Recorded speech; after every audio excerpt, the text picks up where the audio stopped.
Hello everyone, welcome to the virtual classes of Oscar Public School. I am your social science teacher Namisha. I hope you all are taking good care of yourself. So today beta, we are just continue the chapter number 14. And what is the name of this chapter? Unforgettable personalities. So in this chapter beta, we already read about the some great personalities of the world.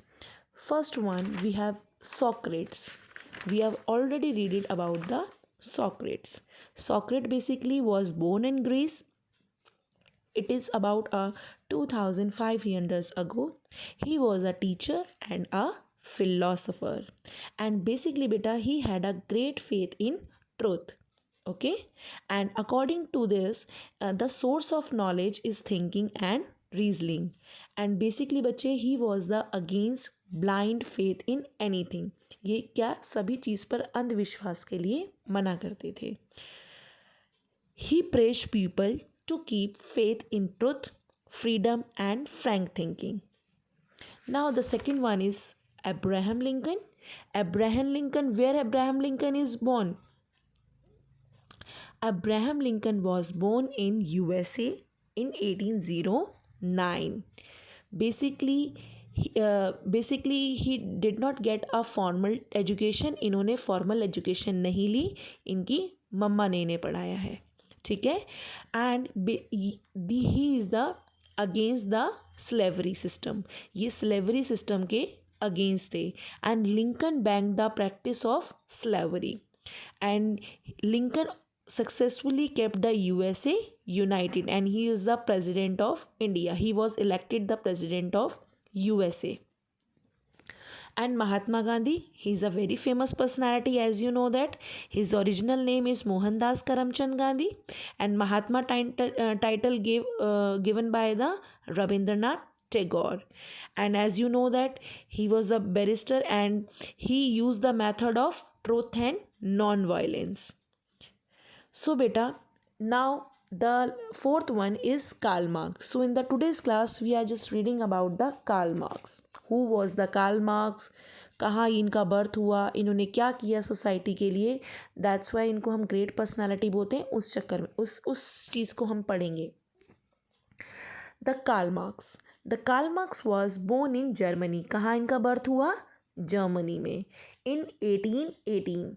कब हुआ? 1818 में.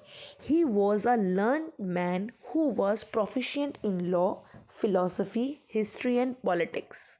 यानी कि और लोगों की तरह ये उनसे ज़्यादा पढ़े हुए थे और काफ़ी इनको लॉ की नॉलेज थी, यानी कानून की सभी नॉलेज थी. फिलॉसफी इन्होंने पढ़ी हुई थी, हिस्ट्री इन्होंने पढ़ी हुई थी और पॉलिटिक्स के बारे में भी जानते थे. This was the period of industrial revolution in Europe. Basically बेटा what is that industrial revolution? Industry मतलब कारखाने और revolution means यानी कि उस समय पर Europe is a continent. In that time Europe में बेसिकली क्या था? यूरोप में उस समय पर सभी जगह पर नई नई इंडस्ट्री सेटअप हो रही थी. ठीक है. In the race of earning more profit most of industries would force to labours to work hard for long hours. यानी कि अच्छा मुनाफा कमाने के लिए उस समय पर जो इंडस्ट्रीज़ के मालिक होते थे वो लेबर्स मतलब मजदूरों को फोर्स करते थे कि वो बहुत ज़्यादा काम करें और बहुत लंबे समय तक काम करें. यानी कि उनसे 10, 12, 15 आवर्स तक काम कराते थे. They were treated badly and were paid low wages. Wages मतलब उनका दिन की आमदनी, यानी कि वो उनसे बहुत ज़्यादा मेहनत कराते थे. पूरे दिन उनके साथ बहुत बैडली ट्रीट यानी कि गंदा ट्रीट करते थे उन्हें और उन्हें बहुत कम पैसा भी देते थे. This had made their condition miserable. Miserable means इतनी बुरी हालत थी कि उनकी दयनीय स्थिति, यानी कि जो वहाँ पर लेबर्स थी they are doing a hard work. उनसे ज़बरदस्ती फोर्सफुली काम कराया जाता था. कहाँ पे? यूरोप में. ओके. यूरोप में जो बड़े बड़े इंडस्ट्रियलिस्ट होते थे वो वहाँ पर वहाँ की लेबर से बहुत ज़्यादा काम कराते थे और बहुत लो वेजेस पे. लो वेजेस मतलब बहुत कम पैसों में। On the other hand factory owner were earning huge profit, और वहीं पर एक तो गरीब आदमी को कुछ नहीं मिल रहा था, वहीं पर जो फैक्ट्री ओनर्स थे they got a very huge profit. Huge means बहुत बड़ा, प्रॉफिट मीन्स फ़ायदा, तो उन्हें बहुत ज़्यादा फ़ायदा हो रहा था। किसको? फैक्ट्री ओनर्स को, यानी कि फैक्ट्रियों के मालिक को। The rich were becoming richer and poor were becoming poorer, यानी कि जो अमीर था वो और ज़्यादा अमीर होता जा रहा था। कहाँ पे? यूरोप में। एंड जो गरीब था वो और ज़्यादा गरीब होता जा रहा था। The rich industrialist and the big landlord were called capitalist, यानी कि जो बहुत अमीर, रिच मीन्स बहुत अमीर इंडस्ट्रियलिस्ट थे, एंड बिग लैंडलॉर्ड जो बड़े बड़े ज़मींदार थे, दे कॉल्ड कैपिटलिस्ट, उन्हें क्या कहा जाता था? कैपिटलिस्ट। बेटा it is very important to understand this chapter. आपको ये वीडियो एटलीस्ट थ्राइस, 3 बार ये वीडियो देखना है। Karl Marx wanted the profit to share equally among the owners and workers. Karl Marx क्या चाहते थे? कार्ल मार्क्स चाहते थे कि सभी को इक्वली शेयर मिले। किसको? जो ऑनर्स हैं उन्हें भी, और जो वर्कर्स हैं वो उन्हें। ठीक है, इट इज़ ट्रू, सही बात है ना ये, कि those who are doing the proper work, उनको उनकी मेहनत के उतना पैसा मिलना चाहिए। कार्ल मार्क्स भी यही चाहते थे कि सभी में इक्वली शेयर हो। ही रोट 2 बुक्स, उन्होंने कितनी बुक्स लिखी? 2 books. First is Communist Manifesto and the Das Kapital. These are the books name. ठीक है, 2 बुक्स किसने लिखी? कार्ल मार्क्स ने।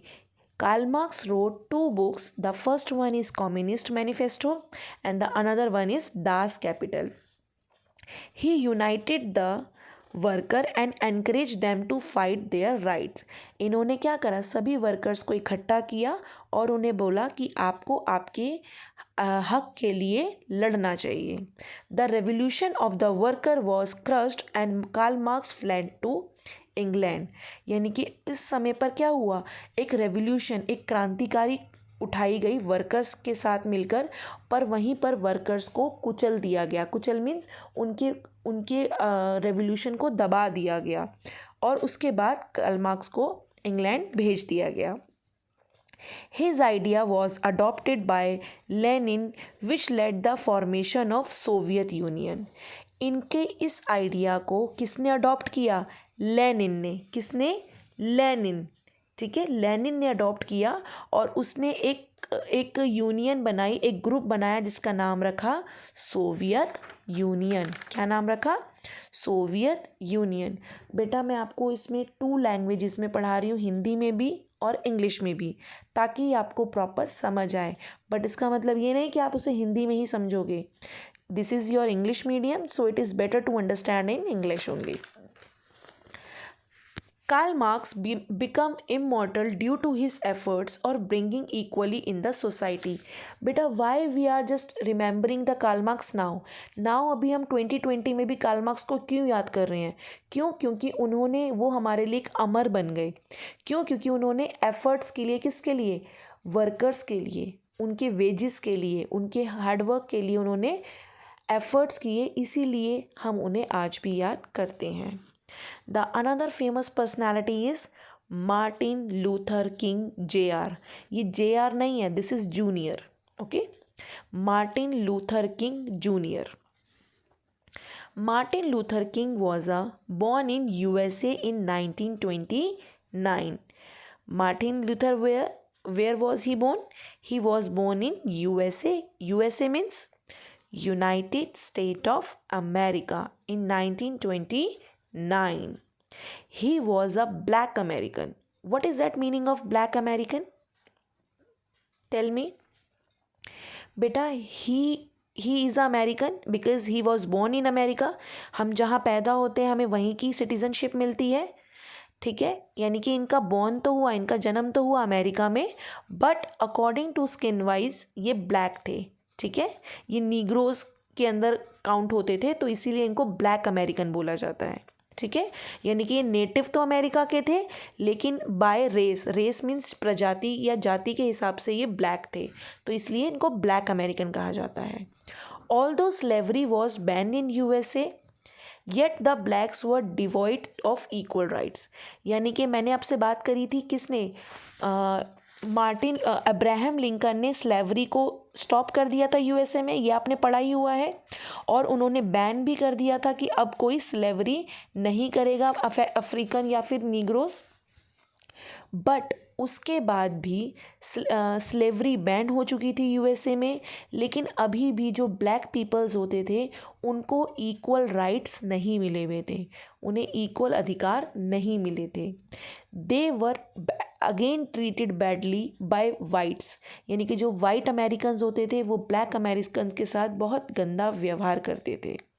Martin Luther King junior was the leader of civil rights movement in 1950s and in 1960s.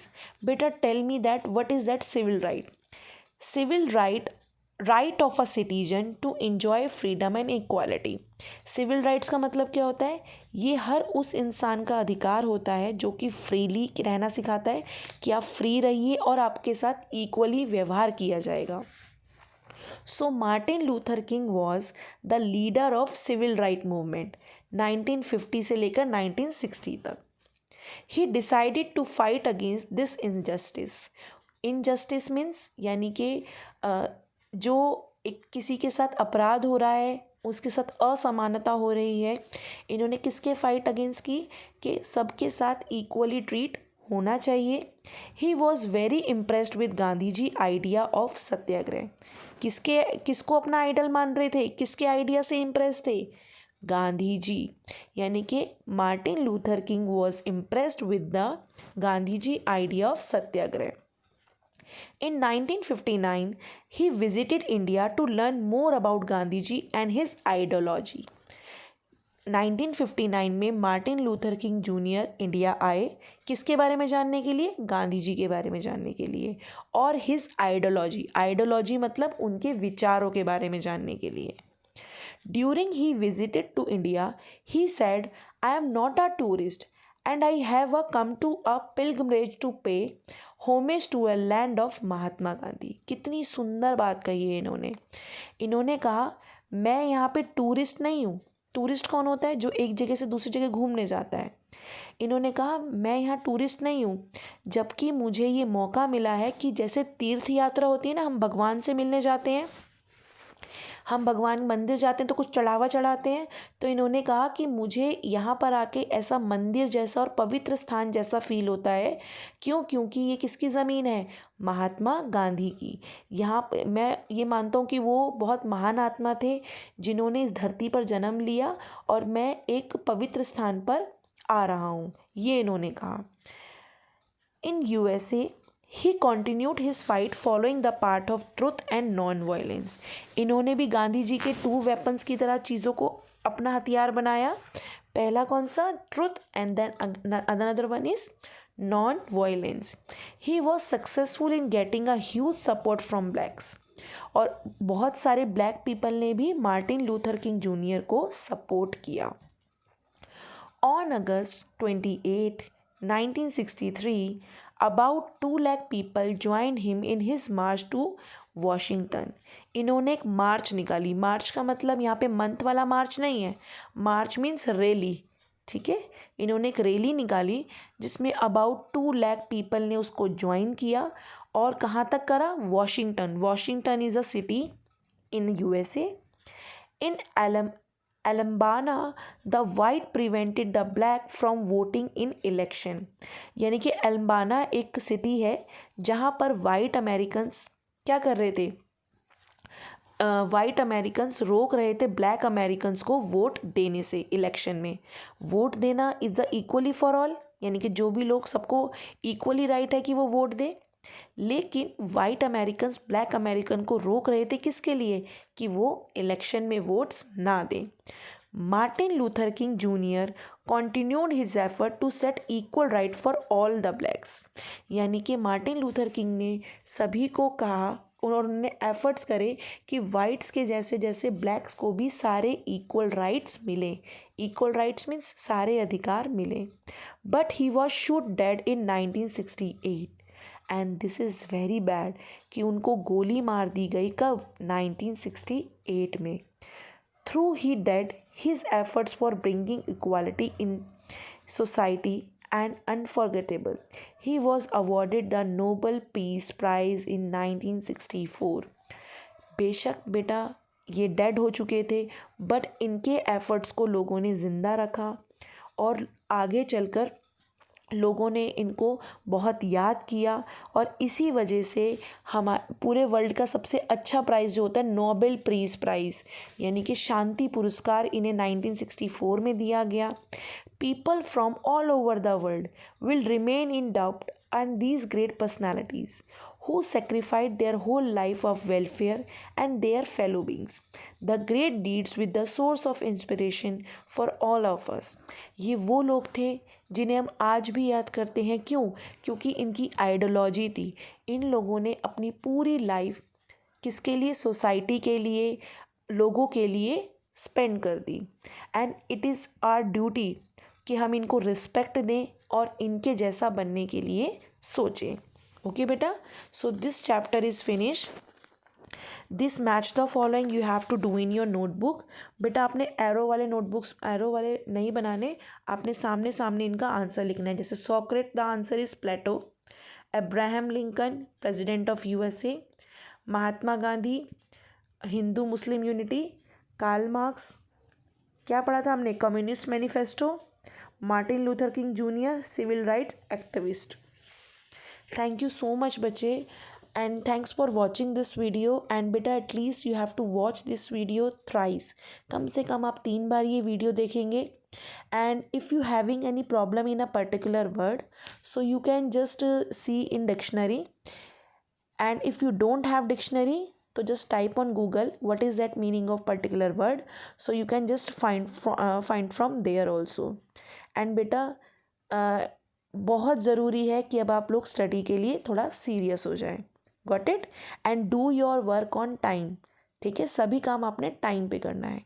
Thank you so much students.